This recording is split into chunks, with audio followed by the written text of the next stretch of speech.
All right, what's happening? It's your boy E. Dale, aka Mr. Facts, back with another news break. But before I get into it, I need you to hit the like button, subscribe to the channel, share the feed. Also, don't be afraid to drop a comment and let me know how you feel about this story. So check it out, man. Lyfe Jennings, man, he's in the social media buzz, the blogs right now, because of him coming out talking about the relationship between he and Jeffrey Dahmer. I know a lot of people don't believe him, or there's some that don't believe him because it's going around. But I'm inclined to believe him and not believing that this is cap because he describes in detail on exactly how the situation went, the transaction between he and Dahmer.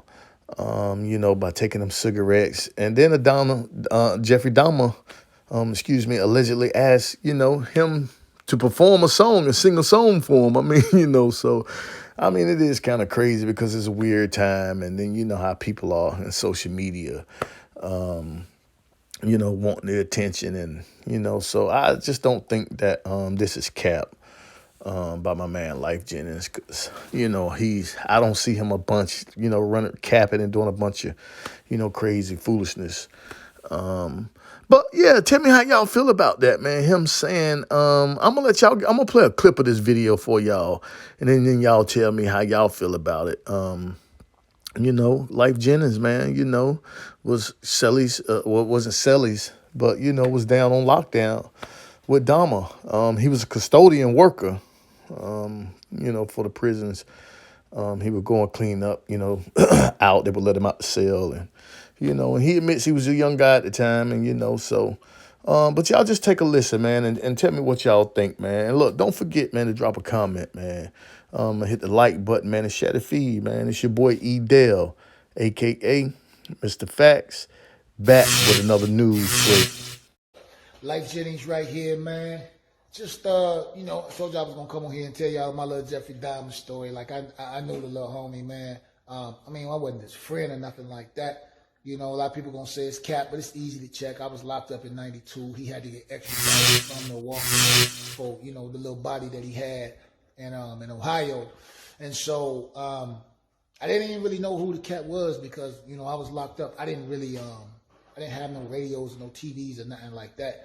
All I know is just one day, we in maximum security, and they like everybody gets the wall because I was a porter in the little thing, the little bridge where they put inmates and stuff like that. So they're like everybody gets the wall. So they bring the white boy in, right? So he come, and it just so happened that they put him in the cell next to me. I'm out there sweeping and mopping or whatever.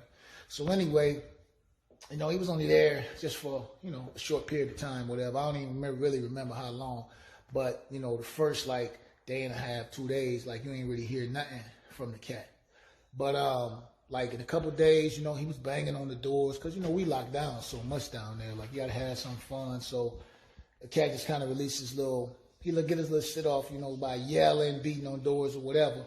And that was back in the penitentiary days when you could smoke in the penitentiary, right? So, I used to run across dude all the time because he wanted a cigarette. So, I used to run across dude all the time because he wanted cigarettes. He used to trade stuff for little cigarettes while he was down there, right? So, like I said, I was a porter. In case y'all don't know how I worked, a porter is the cat that just clean the railings and the floor, mop and sweep. I was real young then, so, they let me out, to do my thing. And, of course, while I'd be sweeping up, I'd be singing. You know what I'm saying? So, a lot of times the cats used to have requests or whatever while I was down there doing my thing. And then one particular day, I walked past the thing, and he was, Jeffrey was like, hey. Came and he was like, yo, that's you down there singing? I'm like, yo, yeah, it was me down there singing. You see me down there, man. So he was like, I like R&B. I'm like, you like R&B? He's like, yeah. That's all right, cool. Ain't think I ever went back and locked down in my cell. So then I started yelling out to the homie through the door, and he was asking me, y'all never guess what song he asked me did I know.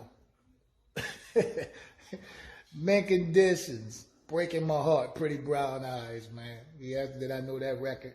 And I sang the record, he beat it on the door and all this stuff.